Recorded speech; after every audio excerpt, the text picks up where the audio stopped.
Tere tulemast kuulama Delfi erisaadet. Mina olen Krister Paris Eesti Päevalehe arvamustoimetusest.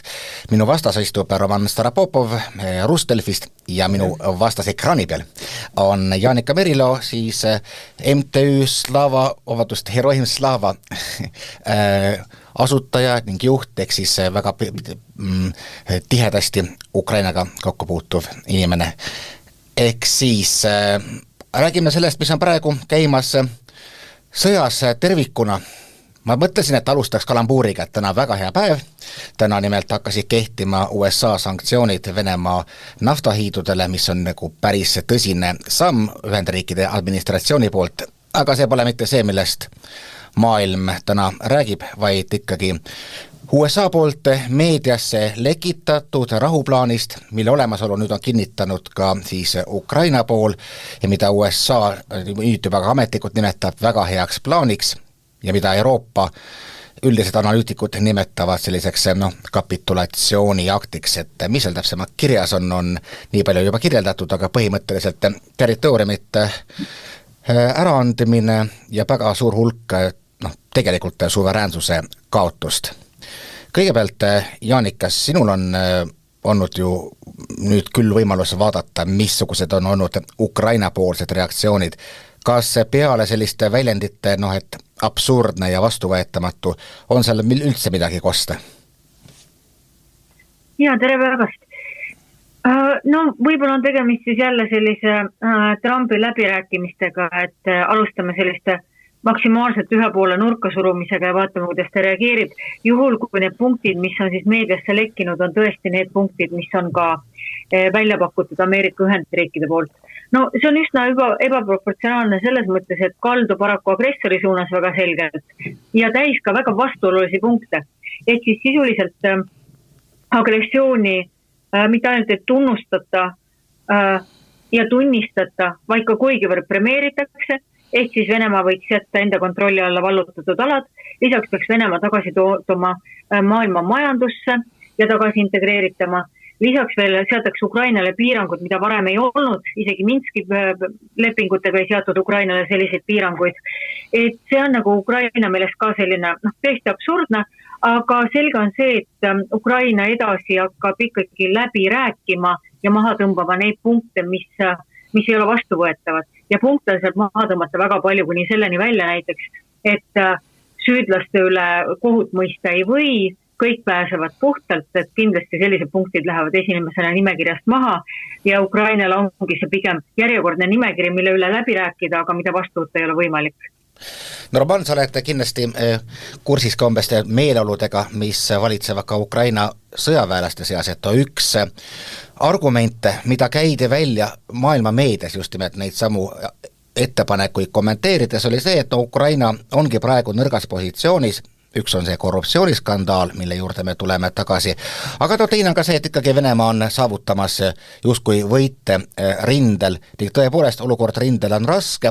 Meie, kes me siin Eestis pidevalt loeme erinevaid sõjaraporteid, näeme, et see pole võib-olla nii ühekülgne, kui võib maailma meedias paista, aga ärevaid sõnumeid tuleb ju ikkagi, et kui üks sõdur, kes on praegu rindel, kuuleb nendest punktidest ja tänaseks ta juba on ka kuulnud sellest nii.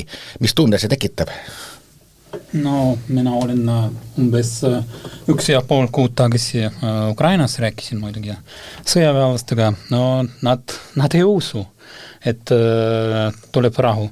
Või kui näiteks kuskil USA-s või näiteks Euroopas lepivad kokku, siis seda kestab selles mõttes, et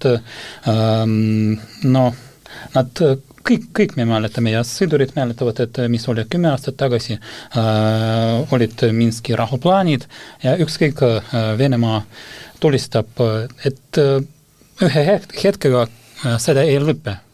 Ja muidugi kõik on väga väsinud sõjaväelased, eriti tsiviilinimesed, et näiteks 1 aastat tagasi ma ei kuulnud, et nad on nii väsinud, olid sellised jutud, et on vaja edasi minna, sõdida.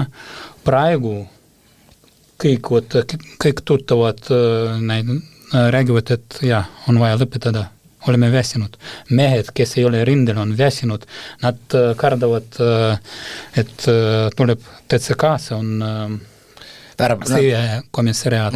Just. Kõik räägivad korruptsioonidest ja mitte ainult see, mis oli hiljuti. Suured probleemid ka selle TCK-ga, et nad võtavad suured rahad, et praegu maksab 15 000 eurot või dollarit, et sind ei võita sõdida. Just, et tegelikult ju mõnes mõttes on see vist loomulik ja iseloomulik kõikidele sõdadele, et kus on vaenutegevus, seal kerkib ka võimalus eri moodi matti võtta. No ja Ukraina ka juba enne sõda just ei hiilanud oma kohtadega korruptsiooni edetabelites, aga Jannika, sa oled nüüd ise mulle ka kirjutanud mitmeid lugusid sellest, kui tõhusalt tegelikult üritatakse selle korruptsiooniga võidelda ja selle taustal see viimane kõrgetasemeline umbes 100 miljonit eurot puudutav skandaal tuli esiteks väga halval ajal ja teiseks, ta pidi andma ikka korraliku hoobi ukrainlaste moraalile, et me kõik pingutame võidu nimel ja siis mõned leiavad, et sõda on üks kasulik ja tore asi. Ja, ma kõigepealt täiendaksin hea meelega Romani sellest, et ukrainlased on väsinud, aga samal ajal nii palju, kui ma jälgin ja meil on väga palju Ukraina uudisteruumis, inforuumis, sotsiaalmeedias, siis ei ole sellist tunnet, et tahame rahu iga hinnaga. Et ikkagi ei ole seda punkti veel kätte jõudnud, kus me oleme valmis võtma vastu igasuguse rahulepingu peas, et sõda lõpetada. Et endiselt ikkagi muidugi õiglane rahu on üha suhtelisem mõiste, et kui palju sa oled valmis selle nimel maksma, aga siiski ei ole seda, et võtame vastu kõik tingimused. Väsinud, aga väärikad ja oma riiki säilitavad. Aga korruptsiooniskandaalid tõesti, Ukraina on tegelikult öelnud, et ukrainlased on vastanud erinevatele küsitlustele, et korruptsioon on sama suur vaenlane, kui on sõda. Ja korruptsiooni vastu võitlemine on sama tähtis kui sõja võitmine. Ehk siis tegelikult rahva poolt on väga tugev surve ja nõudlus sellele, et igal tasemel korruptsiooniga lõpetada.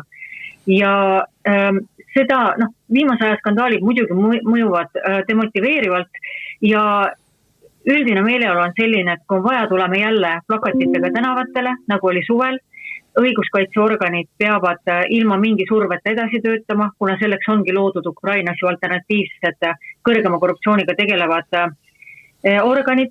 Samal ajal on meeleolu üha rohkem, et presidendi administratsiooni juht Jermak peab lahkuma ja seda arvasid lausa üle 2/3 inimestest viimases küsitluses, rääkimata isegi oma poliitikutest ja president Zelenski partei poliitikutest samuti ja ütles isegi juba välja endine presidendi esindaja parlamendis, et Jermak peab lahkuma, et peab olema ka mingi kõrgem poliitiline vastutus.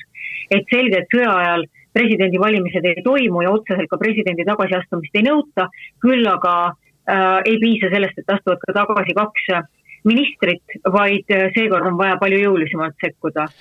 Ja nagu ma aru saan, praegusel hetkel on ikkagi, et Janika, nagu ma aru saan, praegusel hetkel on Jermak kenasti ametis, et veel eile oli siis Rahvateenrite partei koosolek, kus oli see üleval ja president ütles, et ei, mingisuguse kaadri muudatusi ei tule, et ta on ikkagi endas kuidagi väga kindel. Ja tegelikult ma eile hommikul, kui ma küsiti ka ennustasin, et president Zelenski ei vaheta Jermaki välja. Ehk siis paraku ma kardan küll, et kaadri muudatusi ei tule, aga see on väga-väga ohtlik tee.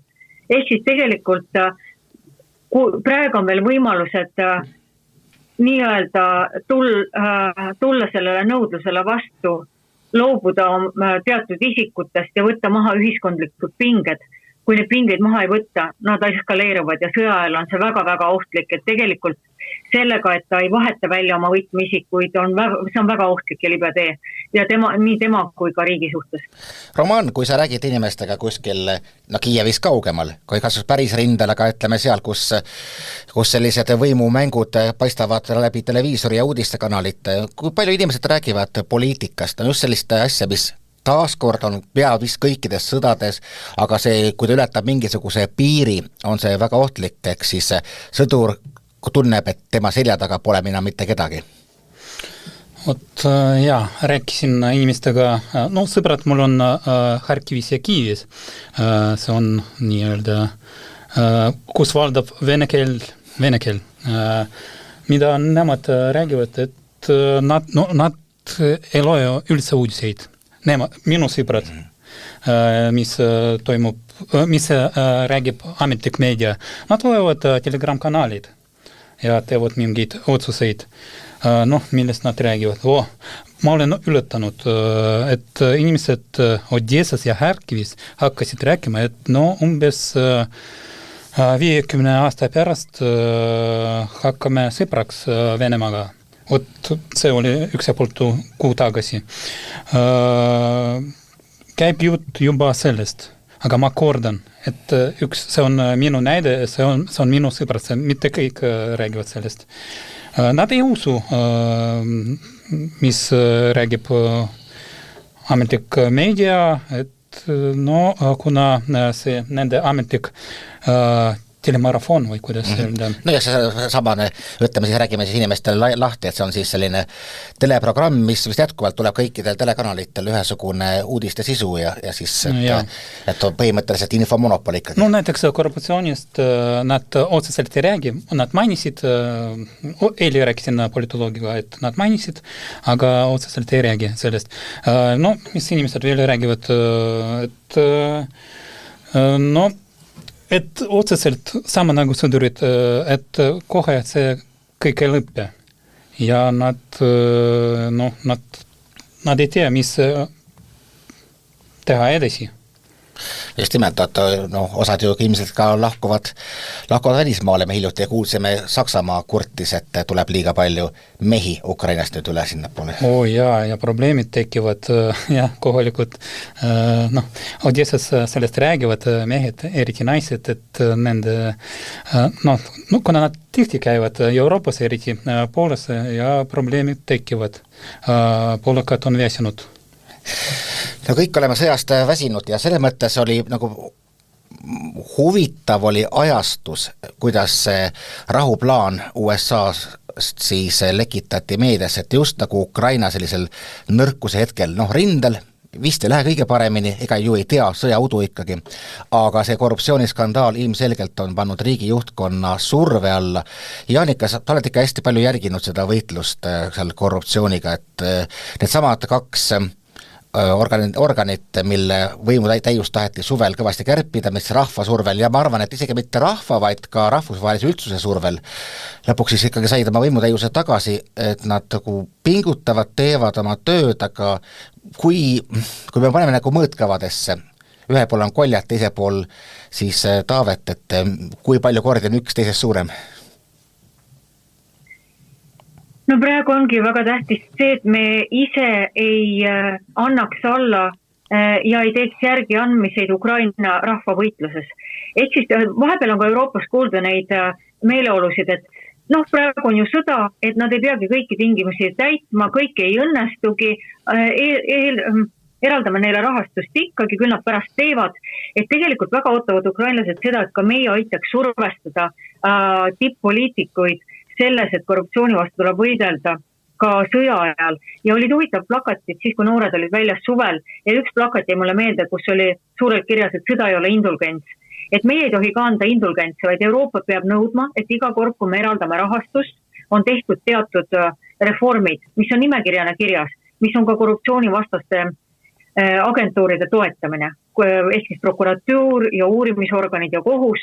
Ja see ei ole mingi lootusetu võitlus, selles mõttes, et on tähtiski, et alati, kui tekivad sellised pretsedendid, et me tunnustame seda ka kui võitlust.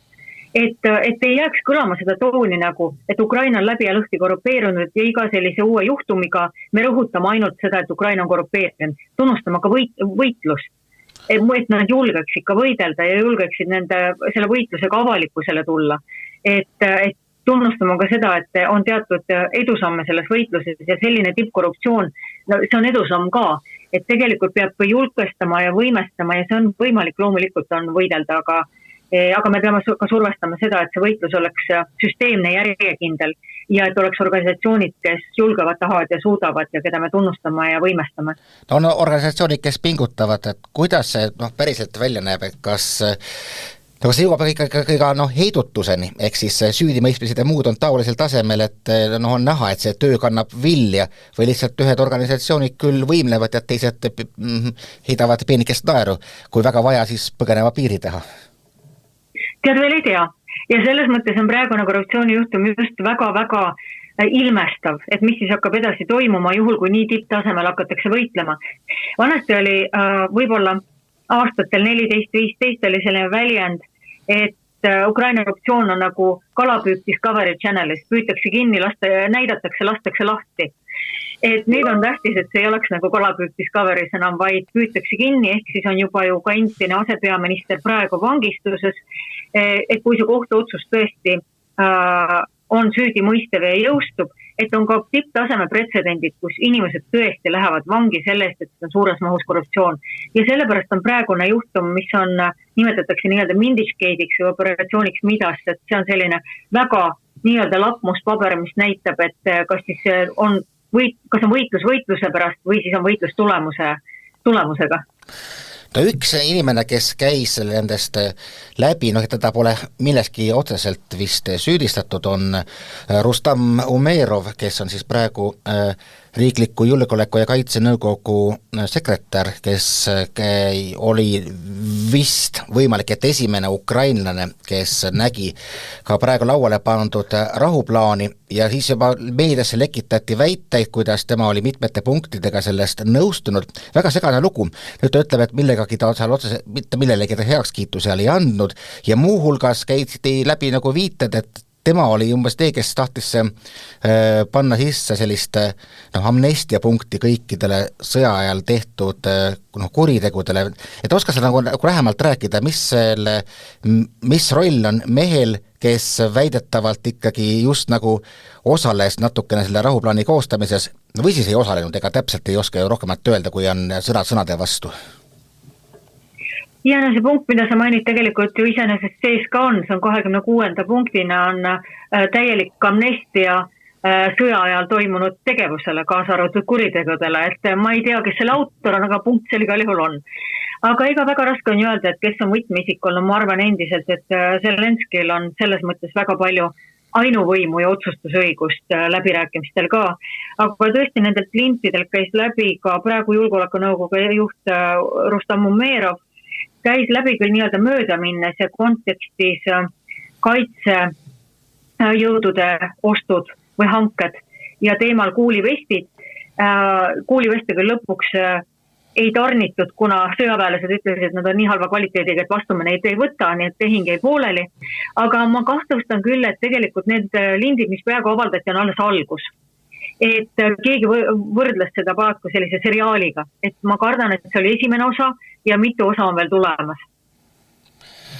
Mis me nüüd ennustame praegu, et Euroopa praegu tundub jättes kõrvale Viktor Orbani, kes juba kuulutas rõõmsalt, et Trump on inimene, kes näeb asju õigetes värvides ja Euroopa on see, kes õhutab sõda, tema puhul ei ole midagi oodata, aga Euroopa vist ikkagi praegu pigem on püsinud selgelt Ukraina taga, vaatamata sellele, et see oli ikkagi hoop näkku ka kõikidele Ukraina toetajatele, sponsoritele. Ja Euroopa on Ukraina taga ja Euroopa ei saa väga paljudel põhjustel teha järgmisi sellega, et okupanti tunnustatakse ja premeeritakse maadega, et see on põhimõtteline nagu seisukoht ja sõltumata sellest, mis toimub Ukrainas, see ongi Euroopa põhimõtteline seisukoht, et me ei saa teha seda pretsedenti jälle, kus jõuga saab ümber joonistada piire ja loota, et Venemaa ei jätka oma vallutustegevust, et Euroopa on taga, Ameerika loodame siiski, et see oli järgmine nii-öelda survestamise katse, nagu vahepeal lainetena käib ja kui Euroopa on tugevalt taga, siis ega Ameerika üksi ei saa ka seda läbi suruda. Et siiski on Ukrainal, on subjektsus, Ukraina otsustab ise, millal ta lõpetab vastu võitlemise, millal mitte ja samuti Euroopa otsustab ise, millal ta lõpetab mingi toetamise ja praegu ei ole tunda, et Euroopa oleks lõpetamas ei finantstoetust ega ka sõjalist ega ka isegi Ameerika relvastuse hankimist Ukrainale. Vaatame siis, kuidas lähevad edasi diplomaatilised pingutused, et see, et kuskil käivad ka kulisside taga ja salajased läbirääkimised, no see on jällegi midagi, mis on pigem täiesti oodatav ja oodatav on ka see, et täpselt, et lauale pandud plaanid on ikkagi läbirääkimisteks või ka suisa tagasilükkamisteks, no esialgu vähemalt on Ukraina president esinenud sellise diplomaatilise laveeriva vastusega, ehk pole ka hukkamõistu, vaid öelnud, et ikka võib edasi töötada, ehk siis otseselt ameeriklasi pahandama ei tõtta.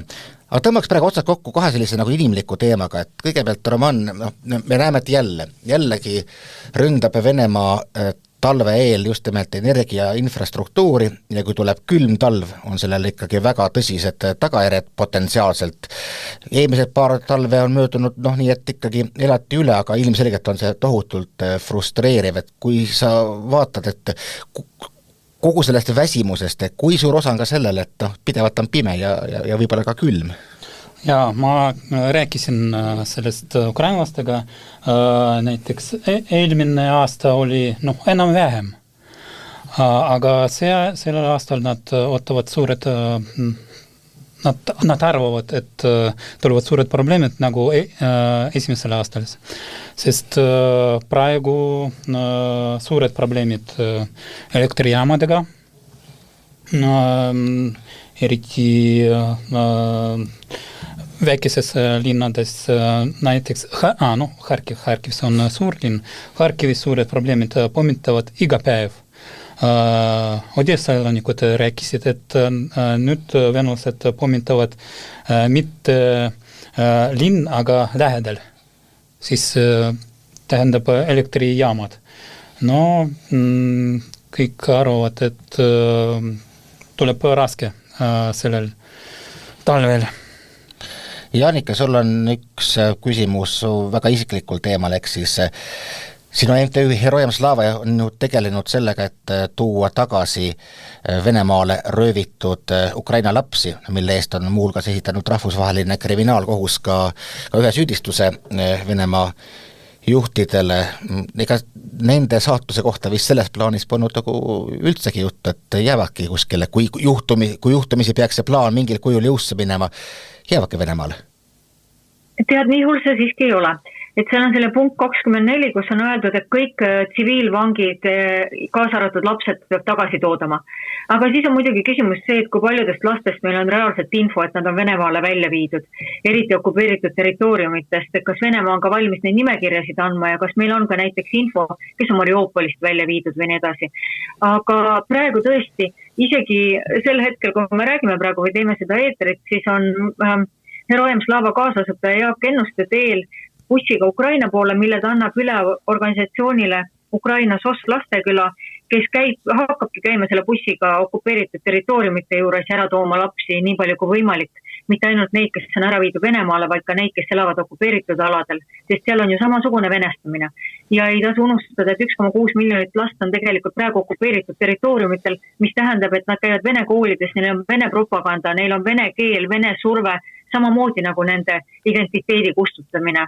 Et ei saa jätta oma inimesi tõesti okupatsiooni ja seda ütleb ka Ukraina, et praegused rahulepingud, mis jätavad inimesed vangistusse, piinadesse, Ukraina kultuuri hävitamisse ja laste venestamisse, et see ei saa olla vastuvõetav ja ei saa ka Euroopale, et ma loodan, et siiski vähemalt mingid punktid, isegi kui terve rahuleping veel ei jõustu, siis mingite punktide kaupa kas või hakatakse üha rohkem koostööd tegema mõttes, et ka USA kaasabil lapsi tagasi tooma tsiviilvange. Et see on see punkt, mis on tegelikult viimase poole aasta jooksul siiski kuigivõrd toimunud, et on vange rohkem tagastatud ja et on vähemalt tasapisi mõnedki lapsed tagasi saadud. Isegi kui seejuures Melania Trumpi kirja järel 8 last, aga see on muidugi väga väike arv võrreldes sellega, kui palju neid on Venemaal.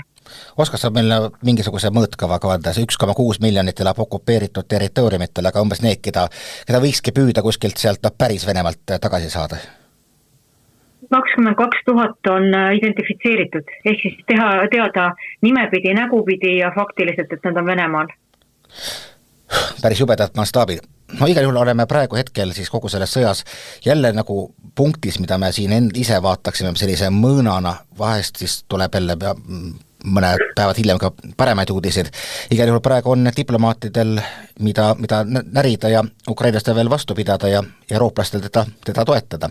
Aitäh, Janika Merilo ja Roman Starapopov, mina olen Krister Paris ja oleme siis teemaga uuesti eetris järgmistes erisaadetes.